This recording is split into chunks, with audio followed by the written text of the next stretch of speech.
नमस्कार, मैं दिनेश यादव। नेपाल की राजनीति किधर जा रही है यह समझना बड़ा मुश्किल है। देश दुनिया के सारे राजनीतिज्ञ इसका विश्लेषण कर रहे हैं कि आखिर में नेपाल में हो रहे उग्र आंदोलन की वजह क्या है, इसके पीछे कौन सी राजनीति है, आखिर में नेपाल के युवा चाहते क्या हैं।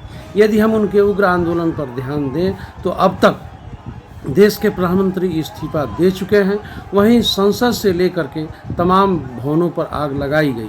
आखिर में युवा किस दिशा में बढ़ रहे हैं ये कहना मुश्किल है। उनका कदम सकारात्मक है या उनका कदम किसी जगह से प्रेरित है। आखिर में नेपाल के युवा चाहते क्या हैं। वैसे तो नेपाल के युवा सोशल साइट बंद होने पर उग्र हुए थे, लेकिन केवल सोशल साइट के बंद होने पर इस तरह का उग्र आंदोलन बहुत देर तक नहीं चलता। इसके पीछे क्या वजह है और असली वजह का पता लगाने में देश दुनिया के विद्वान जुटे हुए हैं। वैसे बांग्लादेश के बाद नेपाल में हुआ यह एक तरह का आंदोलन ने किस तरह से बांग्लादेश से अलग है या उससे मिलता जुलता है, इसका भी देश दुनिया के विद्वान अध्ययन कर रहे हैं।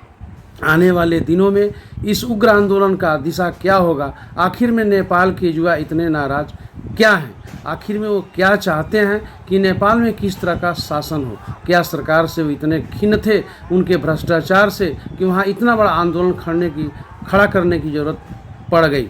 आखिर में जिस तरह का आंदोलन देखने को मिल रहा है, जिसमें वर्तमान प्रधानमंत्री से लेकर के और पूर्व नेताओं के घरों तक को जला दिया गया, आखिर यह आंदोलन किसी दूसरे जगह से प्रेरित हो रहा है या जो नेपाल के युवा हैं उनके मन की उपज है। आखिर में नेपाल की राजनीति को किधर ले जाना चाहते हैं। बदलते हुए समय में इस तरह का देश दुनिया में उठ रहे आंदोलन एक तरह का नया संकेत है। जिस तरह से अभी हाल ही में बांग्लादेश में हुए सत्ता परिवर्तन के बाद नेपाल में यह जो उग्र आंदोलन देखने को मिल रहा है, इसको बारीकी से जो राजनीतिज्ञ हैं वो अध्ययन कर रहे हैं कि आने वाले दिनों में नेपाल की राजनीति किधर जाएगी। आखिर में नेपाल के युवा किससे रुष्ट हैं, वो क्या चाहते हैं।